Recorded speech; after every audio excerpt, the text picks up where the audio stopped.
It's often said that some things are best left forgotten.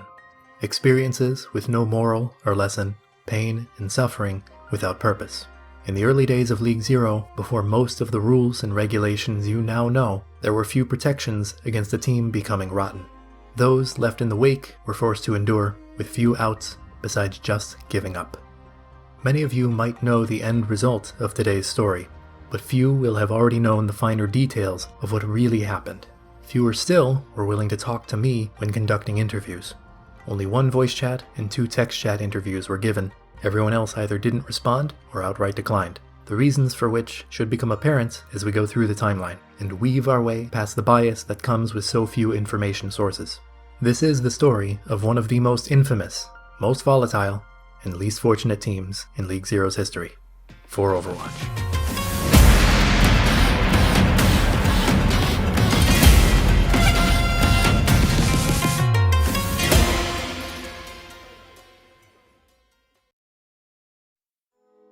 One of the main differences between Season 0 and all future seasons is that each team's manager was also a staff member. The idea being that the bias would cancel itself out if every team had a moderator on their side. Lordy was the one left in charge of 4 Overwatch, and right off the bat, things were not looking too promising. Being a moderator in Dividing's other Discord server at the time, Lordy felt an obligation to accept their role as manager, despite being based in the UK for an otherwise North American league. Real-life commitments and a lack of desire to actually lead left the team in an awkward spot before any players had ever been drafted. Time was brought in as the captain, as he was an active member of the community, though there was quite a lot of baggage coming alongside that pick, as Time was known for being loud and sometimes controversial. Guess it comes with the territory, and most of the players were just teenagers at the time. Lordy DMs me one day and is like, hey, do you want to be a captain in the new league that's coming out or whatever that Dividing's doing? And I'm like, yeah, sure, why not? Don't got nothing better to do. The draft in Season 0 was extremely unlike what you know today. Everything was done in a public text chat that only managers and captains could type in, and there was no time limit for how long you could take for your pick. Some teams would take up to 16 hours having management span across North America, Europe, and Australia, with the whole draft taking about a week to complete. For the sake of this story, however, things went, can you really call it alright? Well, Lordy was mostly uninvolved with the picks, leaving Time to make those choices by himself. The plan was simple, to put it lightly. The first thing was we started thinking about what I was going to do. I was a main tank player, but I was pretty shit. I think I was like platinum. I was 29 going on the cusp of like 3K. I kept bouncing between like low diamond, high plat. So I was like, either I can fill main tank role, I can flex to off tank. Let's not worry about that in the beginning. Let's like look around. I'm like, I want a main support player straight up, because if nobody on the team's getting healed, then, we're not going to win the game. That was my thought process going in. So immediately out of the gates, I'm just like, what's the highest rated main support? Then we started working backwards from there. Like, oh, there's like a, 3.4 DPS or whatever. Let's just take him, even though we already have one, just because, well, a 3.4 DPS is better than like taking like a 2.5 flex support or whatever. A small but hilarious side note to this time in the league's history is that after the draft, some teams worried that Blizzard's legal team wouldn't appreciate a community tournament using anything from the official Overwatch branding, meaning that One Trick Wonders adjusted their logo to exclude Genji and Bastion in favor of the blank text, and for Overwatch felt they should rebrand to... Yes, really. Getting the players settled after the draft, it was immediately brought up that there would be some availability issues with one crucial member. Well, things went kind of a bad turn immediately at the start. I get a message from our number one overall draft pick. Hey, I'm only available on game days at game times. Maybe I can play like a scrim beforehand if it's short. The rest of the time, I got a coach for a Contenders Trials team. He ended up being more available than that. He was available like maybe a day a week to scrim.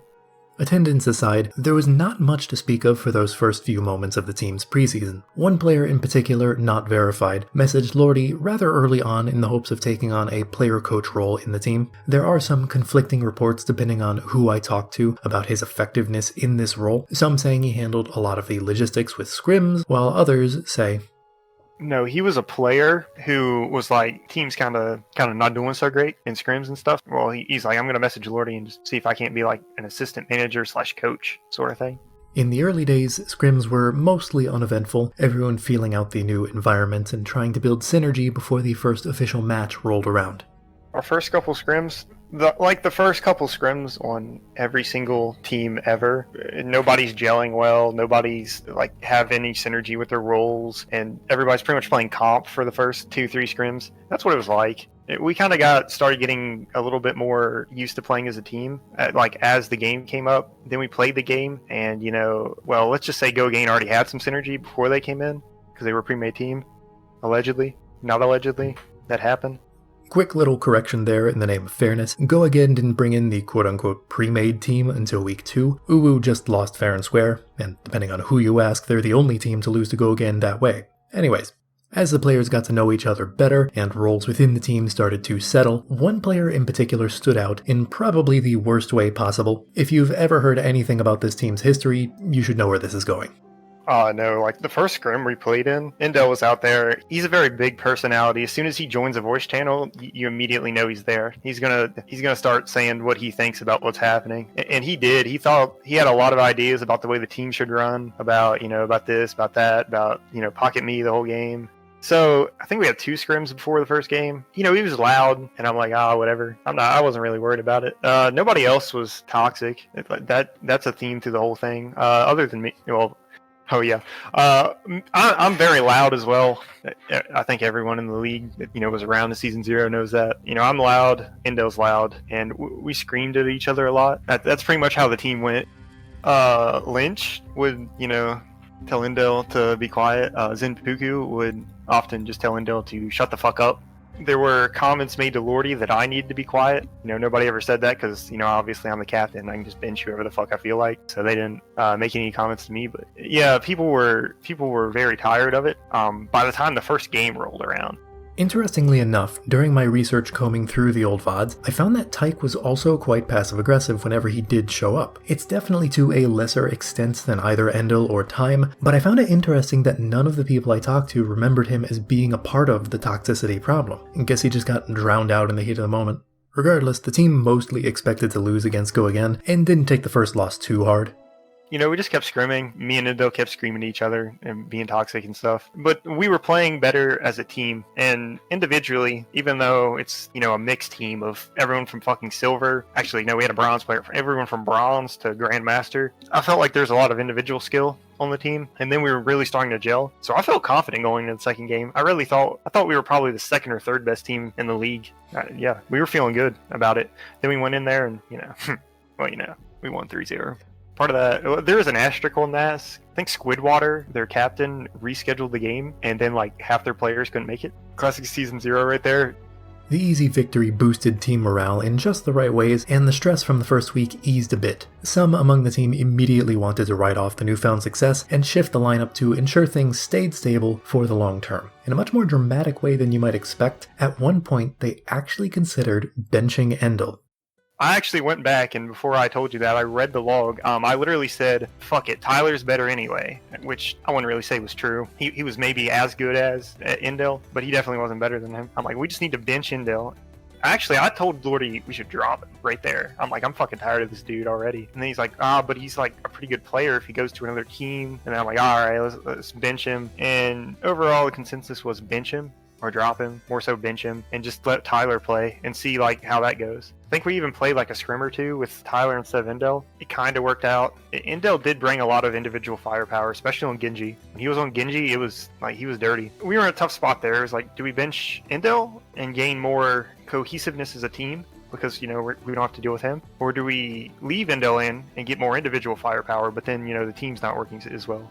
After the Easy Clap game, we won, and so Indel was only really ever super toxic when we were losing. So we won, and then he cooled off, and he's like, guys, I'm reformed. I'm not going to be a dickhead anymore. So we're like, he just doesn't like losing. He's passionate. So we decided to keep him in because Tyler was as good as Indel, but at the time I think it was dive meta, so Genji was meta. So we were playing Genji, and I'm like, Indel has more power. He says he's going to be reformed, and he's not being toxic right now because we're winning.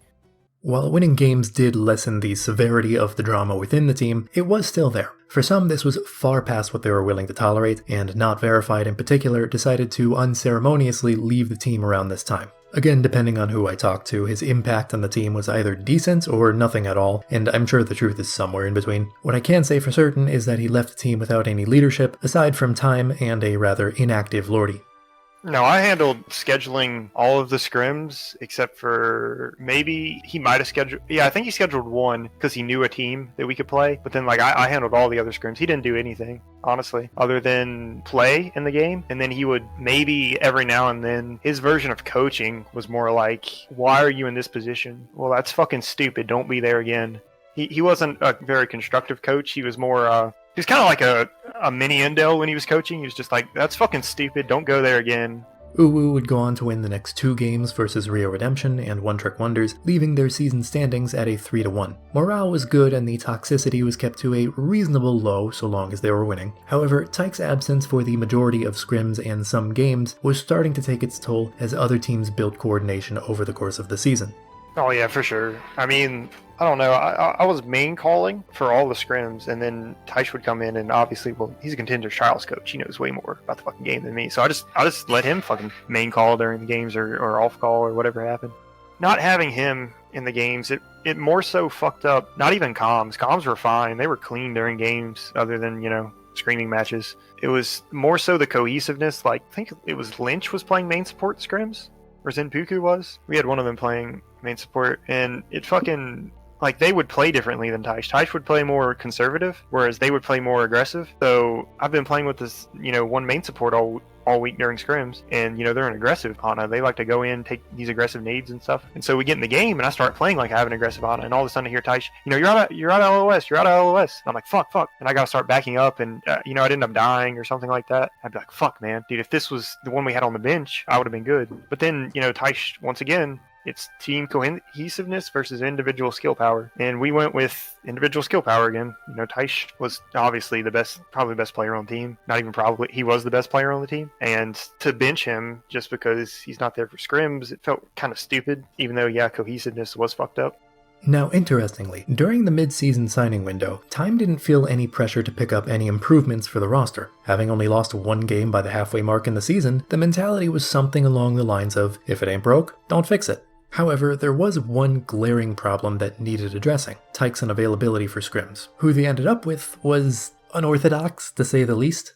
So the entire transfer window, right? We are 3-1 at this point. I'm feeling good about our team. I think we're gonna win I don't think we're gonna win. I think we're gonna come second. And I'm like, fuck it. I love my team right now. Indel's not being toxic because we're 3-1 and everything's going great. I'm like, the only thing we need is we need a main support just to play scrims, because we had like DPS is playing support. We had I was playing support in some of the scrims. It was fucked up. Like we were having everyone off roll to play main support, so that way we could even have a scrim half the time. And so I'm like, I'm just going to pick up a main support who's only there to just play our scrims. And so I start messaging people. I'm like, yo, high diamond main support, do you want to come to our team? And he's like, don't you have a master's main support? I'm like, yeah, you'd only play in scrims. And he's like, I don't only want, what do you mean I only get to play in scrims? I want to play games. And I'm like, well, I can't pick you up. And then I talked to a platinum one. I want to play in the games. And I'm like, I can't really bench Taish for you, you're plat. And then talked to a gold main support, same thing. Silver main support, same thing.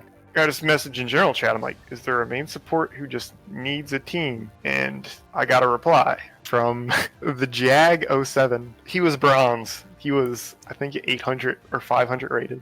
We're talking like triple digits SR. And so I managed to get like 2 other main supports to trial or whatever. And so I bring Jag in there because Jag was like, yeah, man, I want to play. And I'm like, all right, well, what am I out? A fucking 1 map? I don't give a shit. This is going to be funny. And so we get the 3 main supports in there. We trial them out. One of them had schedule issues where they could only play games. The next one, so now like I immediately I was just like, listen, don't even show up to the scrim. I'm just going to be respectful for both of our times. You're not going to get on the team. Then I'm down to 2 main supports. I'm like, all right, let's put in this like diamond main support or whatever. He gets in the game. First of all, he's shit. He can't play the game at all. He fucking sucks. I don't know how the fuck he was diamond. He had to pay for that account. Then he's toxic. Him and Indel got into a screaming match immediately, and I'm like, holy shit! I can't have 2 motherfucking 3 toxic people on this team. This just isn't gonna work. And then I'm like, fucking holy shit! I'm like, I'm gonna have to put the bronze in and like trial him. He was just here for a fucking joke. Like, he was supposed to get 1 map and go. I'm like, fuck it. All right, I'm gonna put Jag in. and this dude's fucking nasty. This dude's like, well, I say nasty. Nasty for Season 0. This dude's like 3.3k. Nasty main support Ana. He's just fucking, hitting Ferris leap darts and shit that just shouldn't be possible for somebody that's fucking 500 SR. And I'm like, holy shit. And then, like, I ended up letting him play the rest of the scrim. And I'm like, all right, guys. And he was really nice as well. He was just a really good dude. Like, he didn't get tilted at all. It didn't matter what happened. Even Endo screaming at him, he's like, whatever, And so I'm like, guys, I'm picking up Jag. Everyone's like, all right, yeah, that's pretty cool. And that was our only pickup because, I'm like, we're doing good with this team. That would come back to bite me in the ass, not because, our team was necessarily terrible, but because everyone else just picked up, like, high SR players during the midseason. Like, everyone went out and just got themselves a Masters player. They're like, fuck it, I want a Masters player on my team. I'm just going to, or another one. I'm going to go pick one up. Like, looking back at it, if I would have known that every other team was going to just start picking up high SR players, kind of deviate from the idea of like a community tournament, because a lot of people started posting their ads for their teams in like OD servers and stuff like that, and they were just dragging in people that weren't from the community because they knew they had high SRs. Some of them weren't even in the fucking League 0 server, and that kind of skewed it a little bit. If I would have known that was going to happen, I definitely would have picked up like high SR players to match what was happening across the rest of the board. So we kind of fell behind there in individual talent. Leading into Week 5, Z9 was the next opponent on the chopping block, and things were about to ramp up quite a bit. Despite suffering through a suspension of one of their better players, Z9 had been one of the most competitive teams all season long, making quite a few mid-season pickups that far outshone the players on Uwu in terms of individual firepower.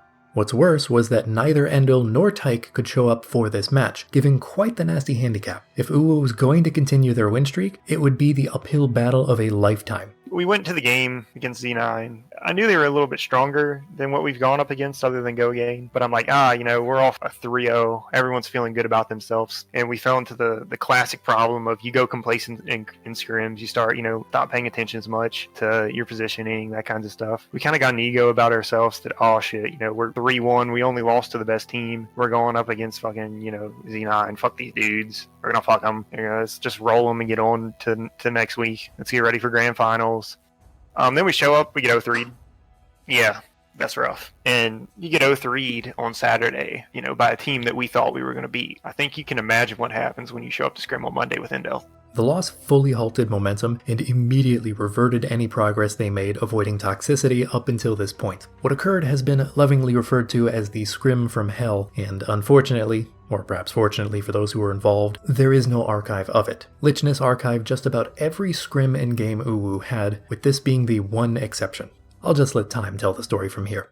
I attended every scrim that Uwu had, from the first one to the last one, other than one, because I had prior commitments that I actually had another team. I had an OD team I was on that I got kicked off of because I skipped their scrims and came to UWU's scrims, funnily enough. So anyway, I showed up to there, and I'm like, I can't make this scrim. Would you still like to scrim? Or would you rather me just cancel it? And they're like, nah, we can just scrim anyway. It doesn't matter if you're there or not. I'm like, yeah, all right, good. And then as I'm sitting here in this other scrim, I keep getting Discord pinged. I'm like, what the fuck? I'm like, what server's fucking mass pinging me? And I go and I see it's UWU. And I'm like, oh man, I'm getting DMs and stuff. I'm like, man, I don't give a fuck. I finished my scrim out, and I go and I look and I start reading DMs, and I start looking at my pings, and holy shit, I'm like, I start reading them, and I'm like, oh fuck, well, okay, but Kanji wants out of the team. Oh, well shit, whatever. I think he's like our backup off tank anyway, whatever, and then, I have 3 more DMs. I have a 4th one coming in. I don't have a team. It wasn't even a full scrim because they quit halfway through. I think they played 2 maps. Remember, I wasn't there. From the story that I got, they played 2 maps, and it was toxic as most toxic he's ever been in his life. Everyone's just like, man, I'm fucking done. Which, me not being there probably amplified it even more, because normally I just have Endel scream at me, and I scream at him, and the rest of the team more or less gets spared. But then I'm not there. We just lost 0-3 to a team we thought we were going to beat, and he was probably pretty cranky. And people are like, I'm done. I'm tired of playing on this team. I don't want to do this shit anymore. At that point, I'm trying to just clean up. I'm trying to keep who I can. this was after the transfer window closed, I think. So I'd start talking in captains and managers chat. And I'm like, if I lose all of my team, can I pick up new players even though it's after the window? If I only have 6 players, can I still like get a player or two? Because, I'm in a really shit position here. The mods were basically like, is your team gone yet? And I said, well, technically no. I mean, the game hasn't rolled around, and I might be able to get 6. And they're like, well, try not to lose them.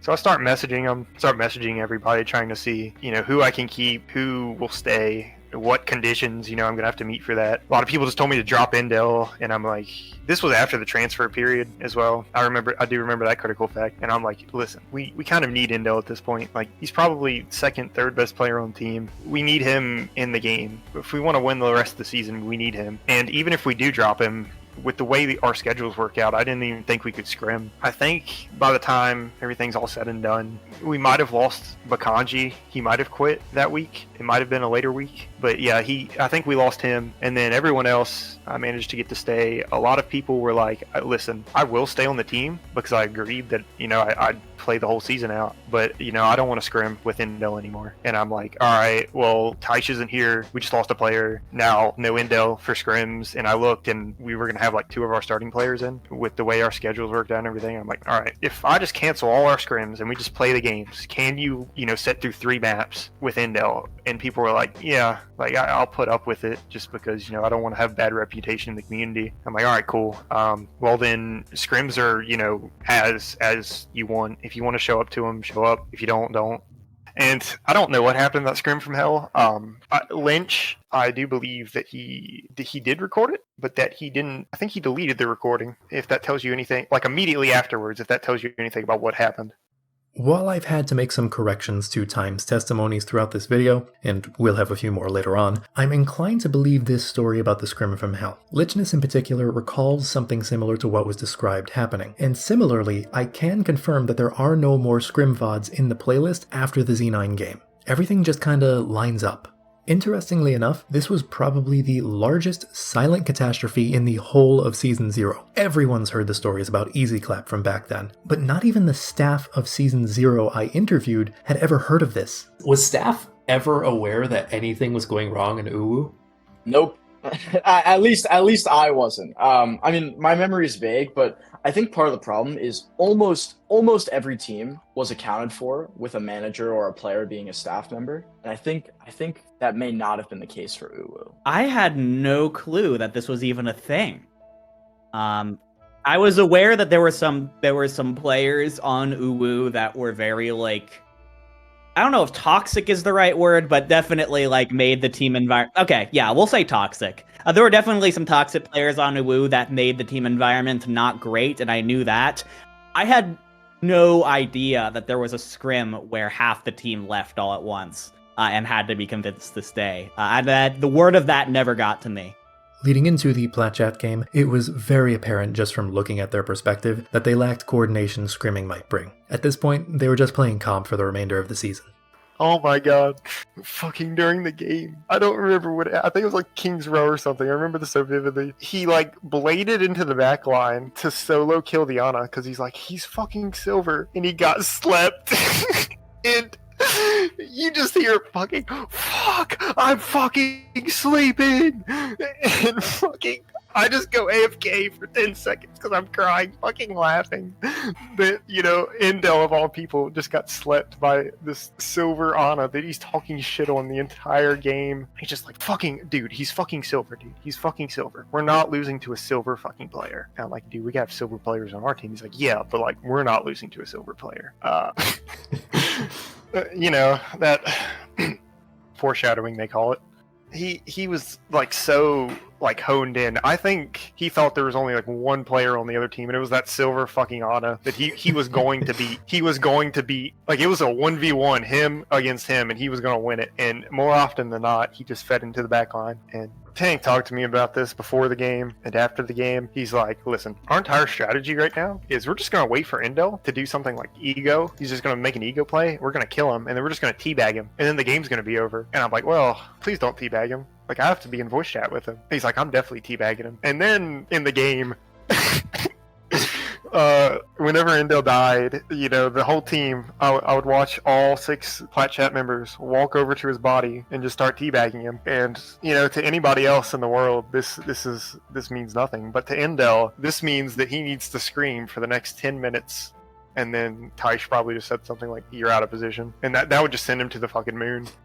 While Time's story is rather funny, it's not entirely accurate. Being on Platchat in Season 0, I would love to believe that our plan to tilt Endel off the face of the planet worked perfectly. However, having watched the VOD from Lichness's perspective, it just didn't happen as Time remembers. To Time's credit, Lich stopped recording after map 2, so maybe this happened on the 3rd map, but I just don't know. Endel was tilted, but I wouldn't say he was honing in solely on Platchat's Silver Flex support. And you'll notice in the footage that Paradox wasn't playing Ana, he was a Zen 1 trick. Generally speaking, it was everyone else on Uwu that was more worried about the fact that they were facing a Silver player. Endel spent more of the time typing to Bun in match chat. Again, at least in the 2 maps that were in the recording.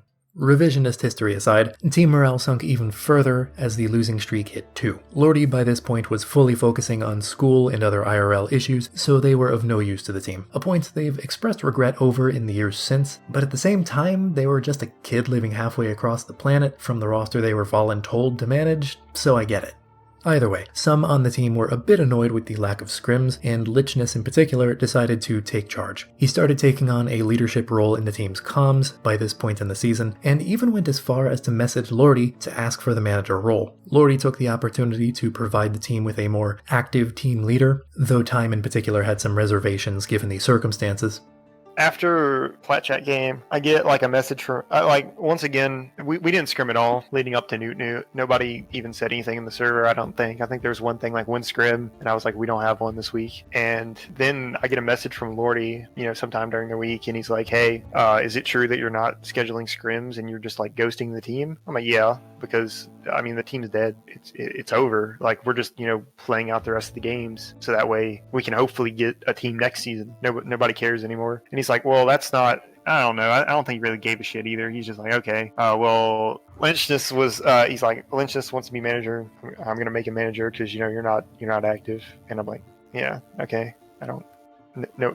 Well, first of all, that pissed me off because I'm like, remember when I asked you to be the manager 2 weeks ago when I could have actually dropped Endel and picked up new players and everything? That would have been the time to make a managerial change. Not now that we can't pick up any new players. That window's done, and I can't we can't drop Endel, pick up new players or anything now, because back then you need manager approval to do anything with the team, anything, which that was another thing that sucked with Lordy being in a different time zone and picking up players. Anyway, so he's like, yeah, so I'm just gonna make Lynch the new manager. I'm like, fuck you, because I should be the new manager, because I've been here, I've been toughing it out, but I'm like, all right, whatever. Lynch was, everybody liked Lynch more than me, I'll say. He was a good dude, good player. If he was the manager from the start, we wouldn't have had any of these problems that we had at this point. And I'm like, whatever. I don't really give a shit. Team's still dead. Can't do anything about it. So he makes him manager, and Lordy, that was the final message from Lordy all time. Lynch is manager now. Goodbye. And he left. That was officially when, this is how you know it's serious. I moved the Uwu server all the way down in my Discord, and I just at that point, I told Lynch, I'm like, listen, I'll show up for scrims or the games or whatever you can get, but I don't know what you really want me to do as a captain. Team dead. And he's like, just show up to the game and keep doing what you're doing. I'm like, okay. Definitely some sour feelings over the managerial change, but otherwise there was only one more match and then playoffs to suffer through, so nothing really came of those tensions. The game against Newt was effectively a stomp despite having their full roster. Things just didn't go their way, and in particular I noticed this to be the game where everyone just kinda blew up on each other. It was constant bickering and a few shouting matches. I'll leave you with a few highlights. Yeah, let's run Hanzo, Line, Zarya, Genji. Okay, dude. Fucking idiot. Yo, Kai, why are you playing Winston in no break? Because that's what you do against goats, you dumb cunt. They're gonna play caught somebody. I don't give a fuck what you think is right or wrong.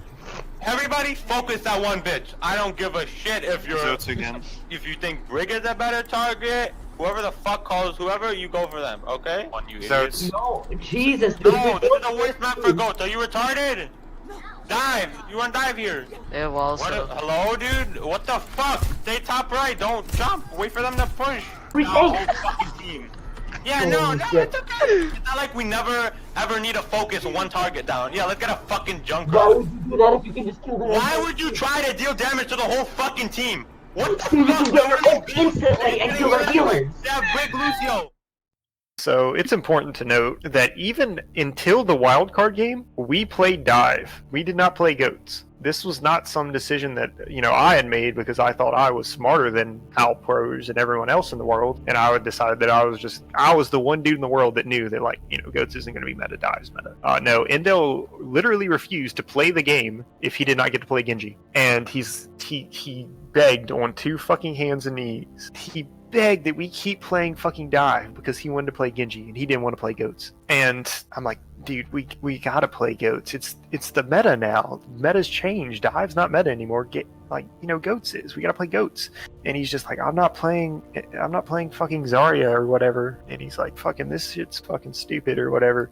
And so we're like, whatever. And I was kind of convinced. I'm like, whatever. I'll keep playing dive. And then eventually it was either the Newt game or I think it was the wild card game. I was like, all right, Endo, I just don't give a fuck anymore. The team's over anyway. We're playing fucking goats. You can play Genji if you want to because you're a little special up there. I don't give a fuck. Or the rest of the team's playing goats. And then we actually did decently well. By decently well, I mean we got 30% on a point maybe.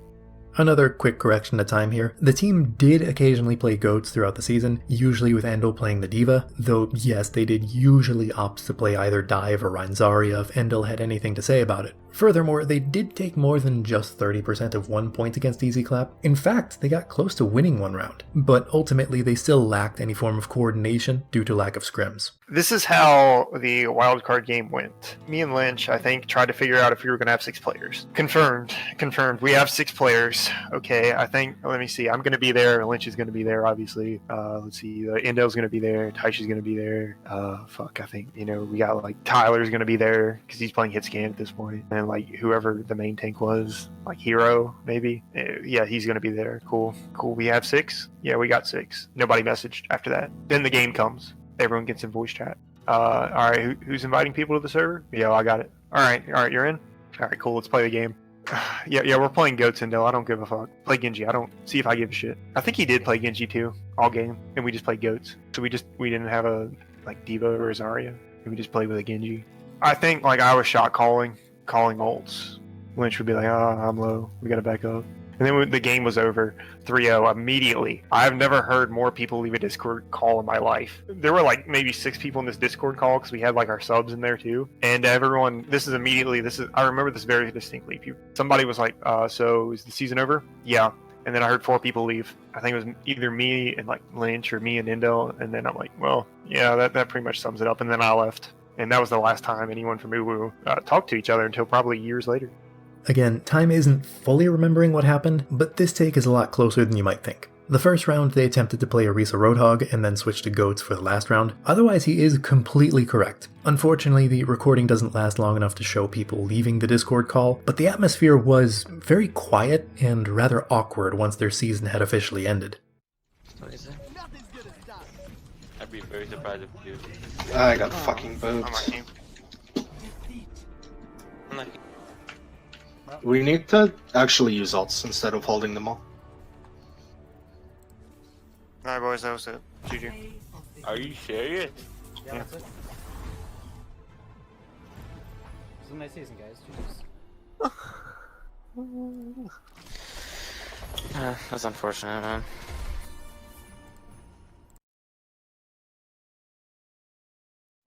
For a team so loud and volatile, for the vast majority of Season 0, Uwu's time together ended with nothing more than a whimper. Not quite the storybook ending one might hope for, and certainly not what others might remember the team being like, but most of the time, reality is less spectacular than fiction. I don't blame the majority of players who suffered through this team for not wanting to relive those memories. Most besides time had repressed their experiences and couldn't recall everything as clearly as I would have liked during my research. But maybe that's for the better. It's easy to look back now over 5 years later and see what could have been done differently, but in the moment, led by a bunch of teenagers, it's hard to really place the blame. This team will not be remembered for the merit of their play or what they accomplished, but rather as a cautionary tale, a flame that burned everything in its path, leaving nothing but a sense of regret and cold silence. I got Lucio. You second. He's one, dude. D.Va one. Oh my god, Ryan. Why did you fucking... D-Mac her, D-Mac her, D-Mac her. Why small brain? I don't know what he is. Hanzo. Why someone so muted? Why would we run double sniper? Because why not? Wait, this is a game? Yeah. Yes! Oh shit, I'm dumb. I thought this was a scrim. I was having so much fun. Dumb Indil. This is like a legit game. Indil, that's why you're not popping off hard enough. Pop off hard. What do you mean? Kill the Doom in our back. Kill the Doom in our back. I'm D-Max. You're not, you're good. Leave! Why do we have Doomfist? Okay. That's like the It's an opposite F. of what you want to run. Go, go, go, go, go. We're up. We're up. We have to go. No, we're not, dude. We have to go. We have to go. We have 20 seconds. Wait, just wait, chill out. We have to go. We can wait a second, bro. We can wait a second, relax.